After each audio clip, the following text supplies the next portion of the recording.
Hey everyone, what is going on at HISD with the new education system, and why is Mayor Sylvester Turner not happy with recent changes?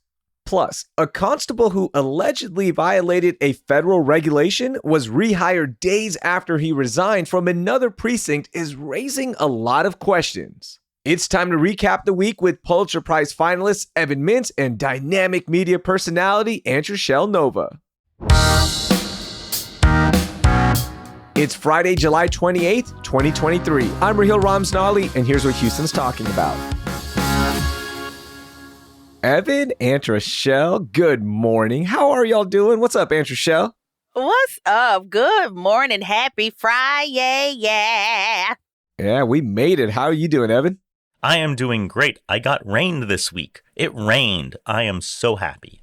You were one of the lucky ones. I like it. Good for you. Mm-hmm. Okay, before we get into some hard-hitting news, I have a question for y'all that I want to get your perspective because we're three Houstonians from three different backgrounds, from three different age groups. So I want to know if this story is important to you or not. So the Tennessee Titans are bringing back the Oilers uniform this season, and Houstonians are losing their minds. Do y'all care at all, Evan?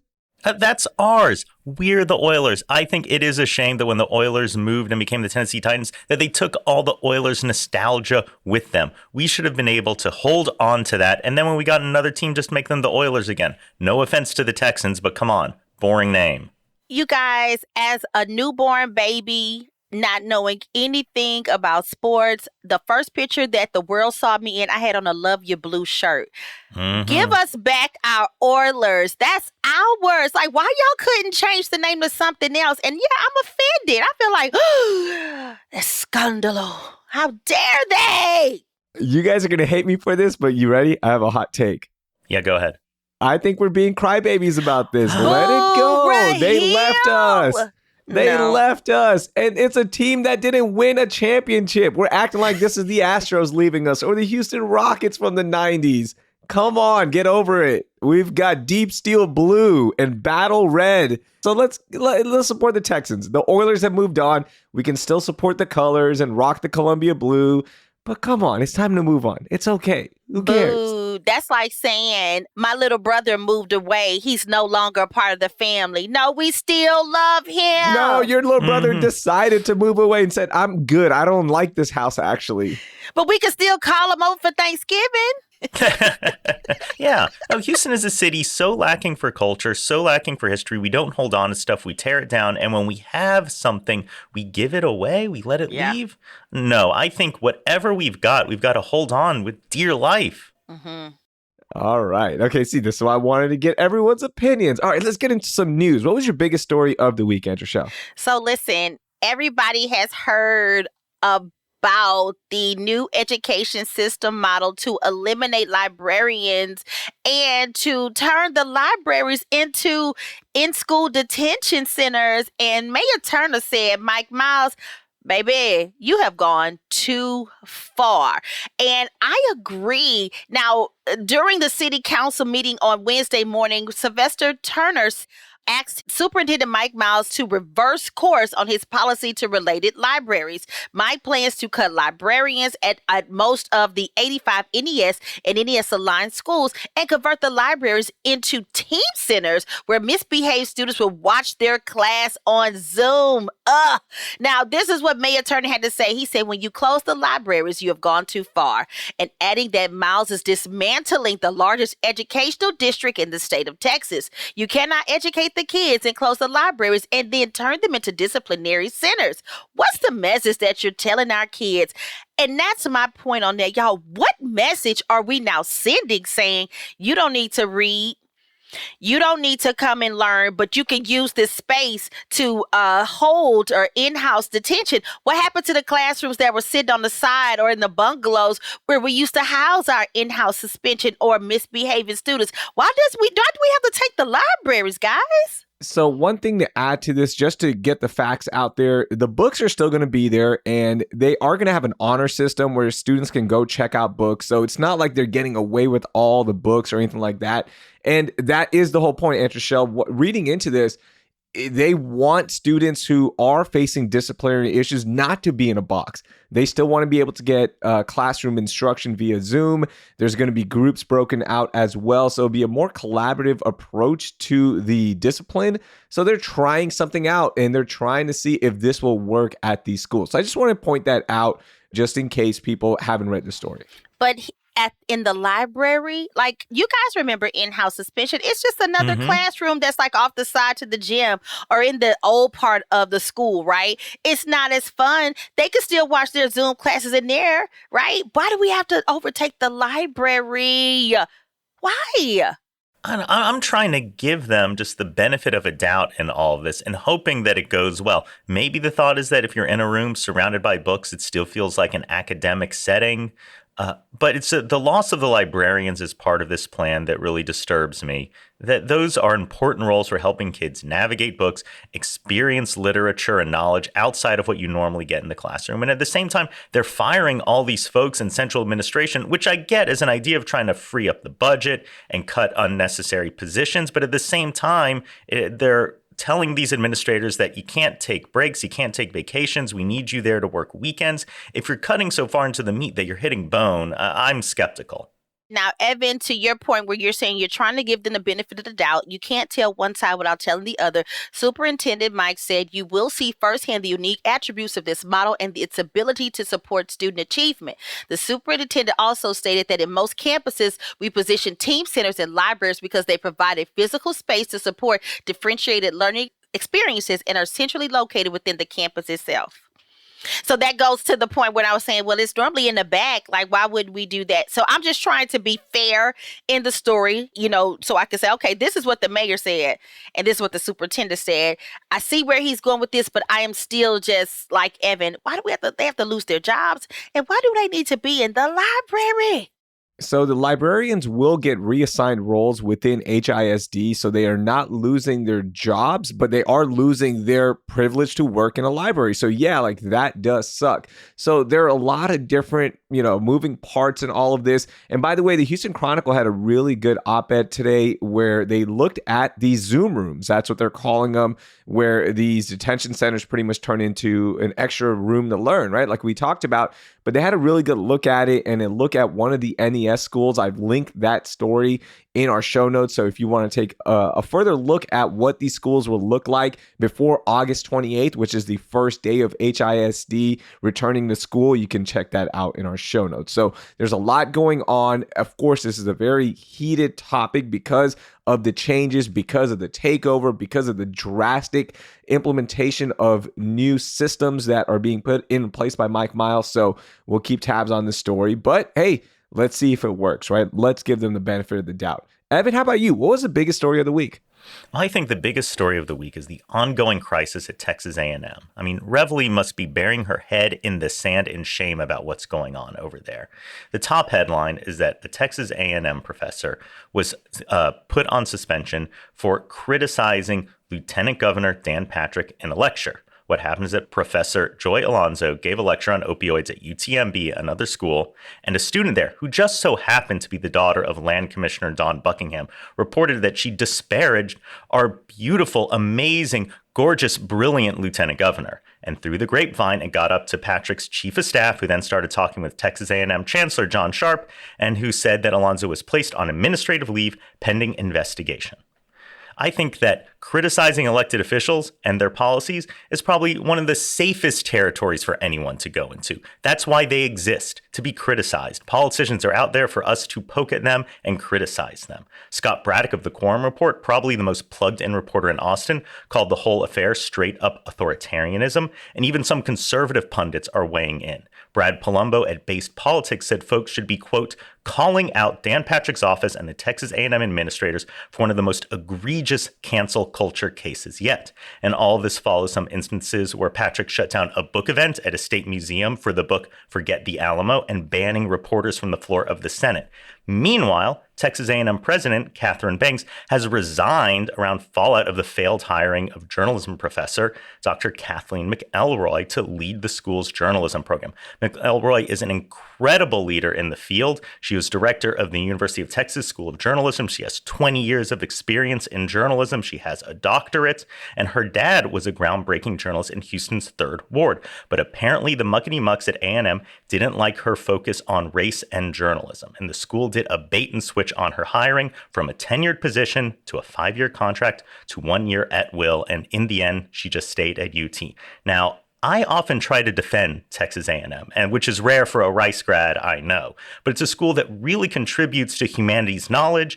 It has tons of incredibly useful research and patents. As a gardener, I love their work. And it's a place that educates a lot of first-generation students, graduating them into public service. And Houston relies on Texas A&M for our economy. But right now, this feels like the bad old days of Aggie jokes and the jackbooted core and a well-deserved reputation of reactionaryism. And right now, I'm just wishing that we still had the Southwest Conference so that the Marching Owl Band could make fun of these guys all over again. Okay, Evan, isn't it ironic that it was journalism that created more drama for Texas A&M because they did not want to hire a new journalism lead because of everything that went on, like you mentioned? It is crazy what is happening over there. And the dry snitching that's going on, can you believe what they said about our great Dan Patrick? Like, Mom, what is happening here? Come on, what are we doing? You're telling me free speech isn't free, right? That's what I'm hearing. I mean, it just feels like that a lot of the people who should have the thickest skin and all of this have the thinnest skin. And I think sometimes it shows that the folks like to puff up their shoulders and take on this veneer of masculinity really are just very sensitive souls, and we need to be nice to them. When did we all become so sensitive? When did we all become so, he said this about me, man. And that's exactly what this is. It's disgusting. They have so many other things to be worried about right now than what he say, she say. And I'm disgusted. This is A&M, baby. A&M was normally held in a high regard, but child, A&M, your slip is showing, baby. I'm going to text Dan Patrick right now. Antréchelle's being critical of you. Tell him run up, baby. I'm in Sunnyside. Come get me. I got a squad with me, and I will verbally assassinate you for fun. Hey. At least with all of the HISD stuff, we're focusing on like student outcomes and test scores and all the stuff that schools are there to do. All the scandal around A&M isn't, are graduates smart enough? Are kids passing classes? Are they getting good jobs? It's all side stuff. It's all distraction. All the conversations about education, whether K through 12 or higher ed, really should be on, are these institutions doing their jobs or not? Right. Well said. Well said. All right. My biggest story of the week, the Kinder Institute found that about 51% of renters in Harris County were spending more than 30% of their income on rent in 2021, which is a slight increase from 2019, which saw about 48% of renters spending a third of their income on rent. Now, nearly 90% of single-parent renter households throughout the country were cost-burdened by the end of 2021. And of course, that was impacting Harris County as well. Now, there are other things to take into account. It's not just the rent. It's the food, the transportation, childcare, which is huge as well, is causing a lot of issues for Harris County residents and renters in general. One other note, rent in Harris County had increased by about 29% to $1,164, while the median household income had increased about 23% to about $44,000 a year. So, that comes in about $3,700 a month, but $1,100 of that is going to rent, and that leaves you in a tough spot. So, we've seen it, right? There's more people moving here, and cost has gone up across the board in a lot of things, and now that burden's being felt for Harris County residents. It's sad, you guys, because it's like, what can they do? What can we do about this entire crisis? I don't know. Just stay where you at. Don't move to Houston, okay? Don't come here. No. Please do move here. We need the population. I think the problem is that Houston, the thing we've always had going for us is that we have jobs and that it's cheap to live here, that housing is affordable. And we just keep building further and further and further out. to try to get that land to build affordable homes. But we're reaching the limits of that. And I think the challenge for the next mayor, and that election is coming up soon, is to figure out how Houston can remain a place that is affordable to live in. We've really taken a lot of the low-hanging fruit already. We don't have zoning. We don't have a lot of regulation. We allow sprawl. So what else is left? What can you do to make sure that housing is cheap? Do we need worker visas so we have more construction workers in Houston? Do we need to get rid of parking minimums and setback requirements? What are the regulatory barriers? Do we need to incentivize denser construction? What is it? I don't think the answer is particularly obvious. And I think that a lot of the leadership in our region needs to get on this, because we're going to lose one of the great things we have going for us if suddenly it becomes unaffordable to live in Houston. Yep. I like the way you put that, Evan. You made me see it in a different light. So point taken. Well, thank you. All right, Antréchelle, let's get to your most overlooked story of the week. What do you have? Child, did y'all hear about those two Baytown teachers that worked at a First Baptist Academy? And they lost their jobs for going to a drag show at Hamburger Mary's. If you've ever been to a show at Hamburger Mary's, my goodness, it is a wonderful time. And them women had a good time, because I know I had a good time when I was there. The school's senior pastor told the TV station that they were fired for allegedly violating a clause listed in the school's operating policies manual that said, "I will act in a godly and moral fashion at work, on Facebook, and in my community." And because these women posted this picture of the drag queens on Facebook, they lost their job of 20 years. How crazy is this? And the teacher said that they didn't realize that attending the drag show would put her in violation of the school's guidelines, because to her, the show was about entertainment. And it is. And the former physical education teacher also said that she's a lifelong Christian, to which her means loving everyone equally. Man, this got me hot, because this is so not cool. What y'all think about this? I can't believe that they're all worked up over Hamburger Mary's. It's like the Mary's. Chili's of drag shows. It's like the Applebee's of drag shows. It is like the most bland, boring, straightforward version of the drag show. And it's great and it's fun and people love it. But like, come on, this is like the mass-produced drag show. Everyone should be able to accept this minimum standard of drag show as acceptable. And what really pisses me off is that at the same time, you've got ongoing litigation against Paul Pressler, a key leader in the Southern Baptist movement, for raping a 14-year-old boy and sexually harassing a series of young men. And people have known about it for years. Like, Right. Where is the outrage in the Baptist churches for things like that? Yep. My big thought was, I wish next time I'm caught up in something that is critical, I have the grace that Christy Maris had, the teacher who posted it, because she took it in stride. She's like, look, I'm going to do it again. I don't care. I had a blast. And if you're going to fire me, you're going to fire me. I'll just retire. It's no big deal. She's been there for 20 years. Her students love her. So she feels great in the community, and she knows that she didn't do anything wrong. But I just love her attitude towards it. She's like, yeah, I'm going to do it again. It was a blast. What do you want me to do? I didn't do anything wrong. Correct. I love that. Well, what can you do, right? Like, this is just a flat out act of hate, right? Not towards her, but towards the stance that she's supporting. Like she's saying, you got to love everybody, you know, and the people always say, oh, this is not godly, you know, supporting this community is not godly. Our job is to love. And this is what she's showing as a Christian. These women showing, I just love everybody. I'm having a good time. This is a sing-along. Like Evan says, Hamburger Mary's is a good time. And I can't wait to see what's going to happen to them after this. And she probably need to retire. She probably didn't want to be there anyway, child. Yeah, 20 years. She's like, I'm done. I'm good. You know what? If this is how I'm going to go out, fine. And there are a lot of GoFundMe's popping up for both teachers to raise some funds for them because they have been let go of their jobs. So good to see the community rally around them as well after they put in so many years. Yeah. All right, Evan, how about you? What was your most overlooked story of the week?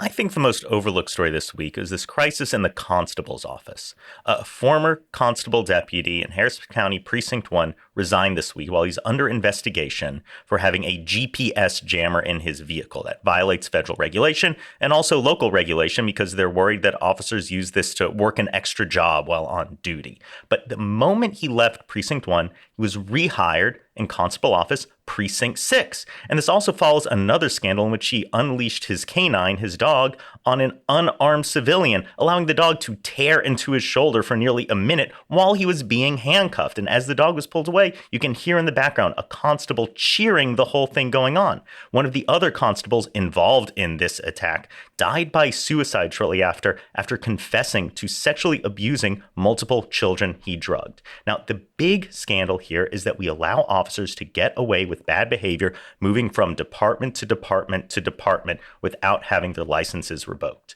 And when you let this happen, it undermines community safety. Research shows that misbehavior by individual officers can spread like a virus through departments, having otherwise law-abiding officers becoming more and more likely to cross the line if they don't see that punished.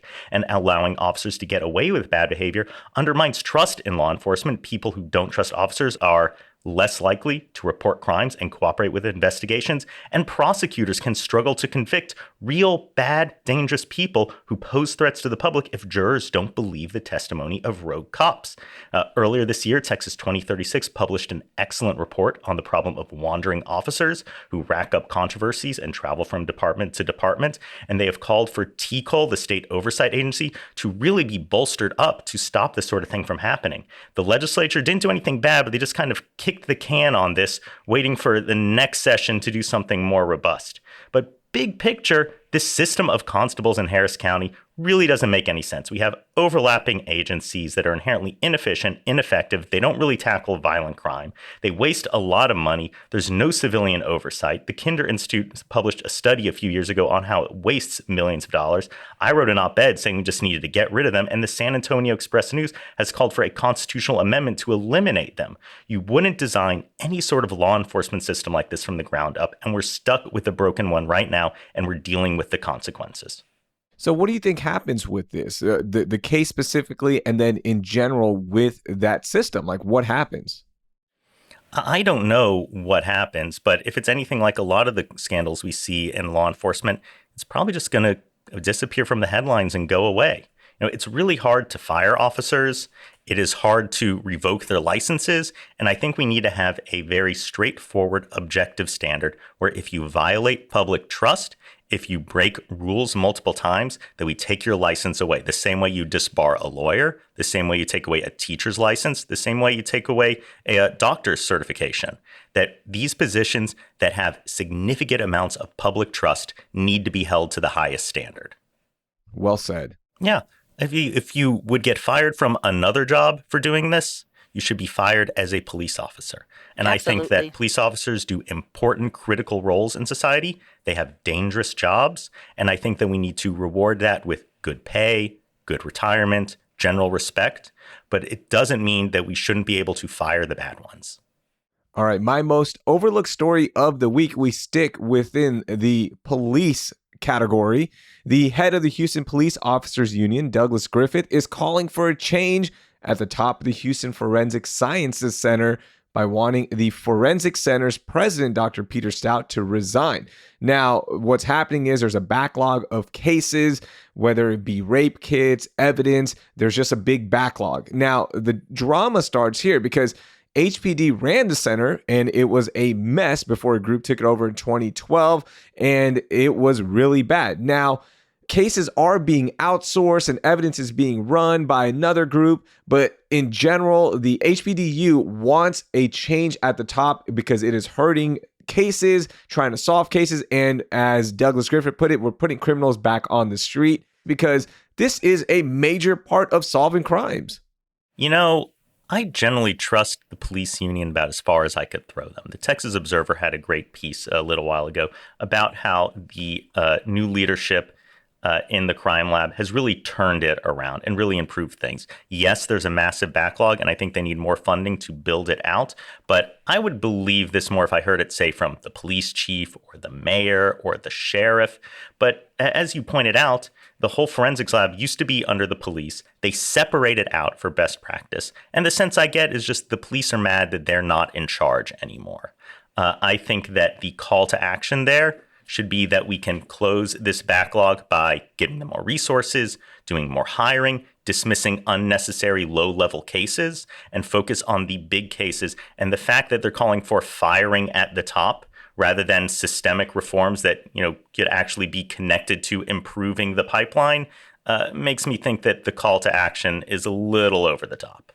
And Eyewitness News reached out to the lab for a quote, and they've been very upfront about why there is a backlog. They said that it's because of staff turnover and an increased request for services. So they're not running away from it, Evan, as you mentioned. They're not just trying to pass the blame. They're saying, look, here's what's happening, and yes, we can improve. So good to see them taking accountability as well. Mm-hmm. All right, let's get to our moment of joy. What sparks some joy in your soul, Antréchelle? Give me a high note here. Okay, it's almost August and Houston is hot. And I was so happy to find 10 indoor playgrounds here in Houston because I'm not going outside, okay? My child asked to go outside every day and I said no. I tell them, no, you're not going outside. I'm not going. It's not that you can't go outside. It's just I'm not going. So that means you can't go. And so I found 10 indoor playgrounds in Houston so I don't have to sit outside and my child can play his little heart's desire. They are everywhere from Katy to Pearland to Cypress Creek. They are everywhere. And we have provided the link so you guys can enjoy it too. My favorite is Kids Empire off of 15135 North Freeway. They're open Monday through Thursdays from 10 a.m. to 8 p.m. Friday through Saturday from 10 a.m. to 10 p.m. It's only $17.90 per child. Hallelujah. Because that's less than $20 for me. You understand? And they can go play. And it's free for 2 adults per child. Did you hear what I said, parents? Oh, I love free that. for 2 adults per child and $5 per additional adult. I don't know why 3 parents need to go see 1 child play, but whatever. It's only an extra $5. That is some good fun. It's obstacle courses, a playground slides, creative building areas, and many vehicles for children and their parents to play together. They also have a dance floor inside with a soccer arena. Kids Empire has plenty to keep the kids busy and out of the sun. I like Kids Empire. That is the first one, but there are so many more on the list. I hope you guys enjoy it just as much as I have. It's so funny. I was texting with my childhood friends this week about the heat, and the conversation was, hey, did we play outside when we were younger and notice the heat, or what happened? Was it this hot when we were younger? Because it is crazy out there. Are we just spoiled adults? But yeah, it was just thinking back we used to play in this heat. No big deal. We played in the heat, and I knew then, as a child, that being outside was not for me, okay? I was bougie. I was bougie when I was my son's age. He's 4, and that's when I knew that I was not meant to be outside. So I was always angry when we were forced to sit out there because it was hot. It was hot. No, I took my kids to the Kids Empire out on Beach Nut, and this past weekend I had my first birthday party at a Pump It Up, which is those indoor bounce houses. And I've got to say, those places must print money because all it is a room, a bounce house, and 2 people working there. And you've got dozens of kids, and they churn you through. They cycle you through. They take in that money, and they spit you out. How do you get in on that racket? And I like being the sports doctor that gets to repair all the ACLs. Yeah. No, I feel like this only makes sense in a state where you've had tort reform, or you can sign away your arbitration rights. I am so scared to go in those trampoline parks. I am not blowing an ACL because of a trampoline park, all right? I'm just letting you know right now. Evan, how about you? What sparked some joy in your soul today?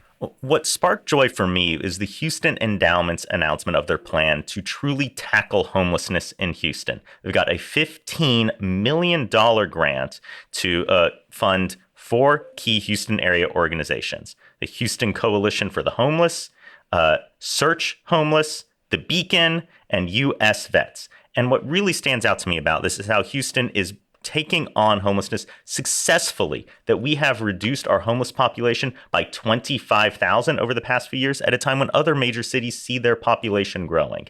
It shows that Houston has a successful policy at hand. We build homes and make it easy to build homes. We meet people where they are, help them navigate the system. We work with landlords and property owners to help find places where we can connect people and get them inside homes. And we also use carrots and sticks. The police are out there saying that you can't sleep here, you can't be here, but at the same time, they are well trained to interact with people in a productive, peaceful way and show them that there are resources that can help them out. Not too long ago, the Houston Chronicle had a great series on people who were living in tents under the freeway. And these are people who work, people who have jobs, people who have come onto hard times, and they really want to get into homes. I think there's this growing fear that is often spread by partisan media or just bad cable news about homelessness.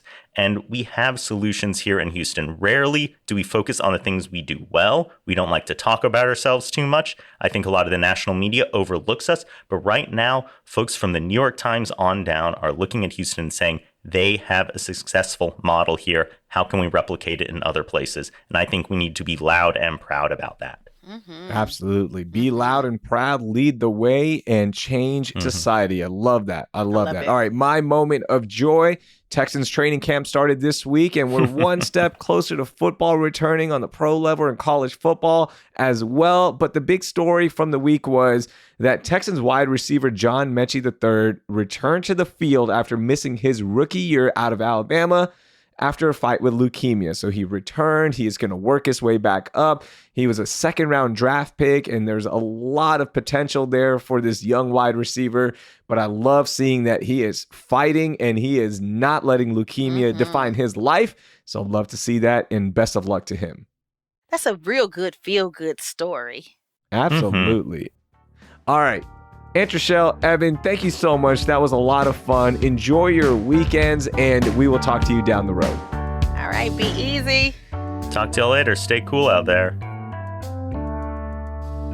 That was Evan Mintz and Antréchelle Nova. You can read all of the stories we discussed with the links in our show notes.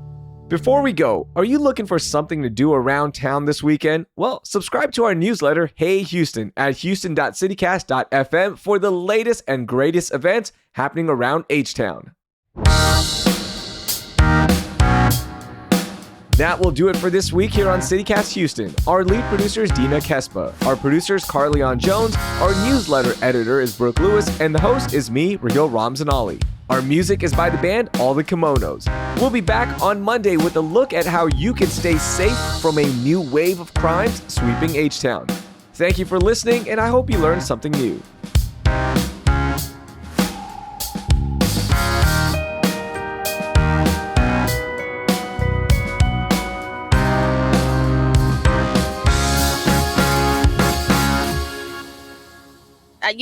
Evan is doing a beautiful job of saying exactly what I'm thinking today. Like, y'all, come on.